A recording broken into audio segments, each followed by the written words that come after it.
July August মানবতা বিরোধী অপরাধের মামলায় ওবায়দুল কাদের, মোহাম্মদ এ আরাফাত সহ 7 জনের সর্বোচ্চ সাজা চেয়েছে প্রসিকিউশন। একই সাথে সাজাপ্রাপ্তদের সম্পদ বাজেয়াপ্ত করে কিভাবে বণ্টন করা হবে তা নিয়ে আদালতের নির্দেশনা চেয়েছে প্রসিকিউশন। মামলার প্রসিকিউশনের যুক্তিতর্ক উপস্থাপন শেষে করে এই আবেদন জানান চিফ প্রসিকিউটর আমিনুল ইসলাম। আওয়ামী লীগের সাধারণ সম্পাদককে একজন রাজনৈতিক জোকার মন্তব্য করে দল হিসেবেও দলটির কঠোর সাজা হওয়া দরকার বলেও মন্তব্য করেন চিফ প্রসিকিউটর। সাইদুল ইসলামের রিপোর্ট। শেকড় থেকে শিখরে।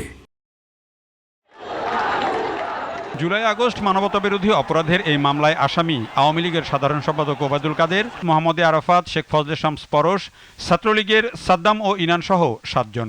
29 জনের সাক্ষী, 14টি কল রেকর্ড আর অন্যান্য ডকুমেন্ট উপস্থাপন শেষে 4 কার্যদিবস এসবের পক্ষে যুক্তি উপস্থাপন করে প্রসিকিউশন।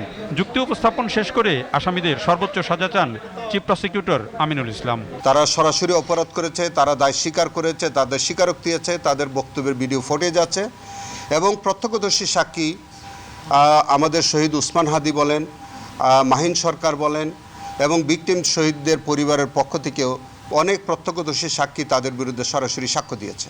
তো আমরা সন্দেহাতীতভাবে এই মামলাটি প্রমাণ করতে সক্ষম হয়েছি। আজকে আমরা যে বিষয়টি আদালতের কাছে বলেছি যে তাদের বিরুদ্ধে আমরা সর্বোচ্চ শাস্তি দাবি করেছি, পাশাপাশি আমরা তাদের সকল সম্পত্তি বাজেয়াপ্তির আদেশ চেয়েছি।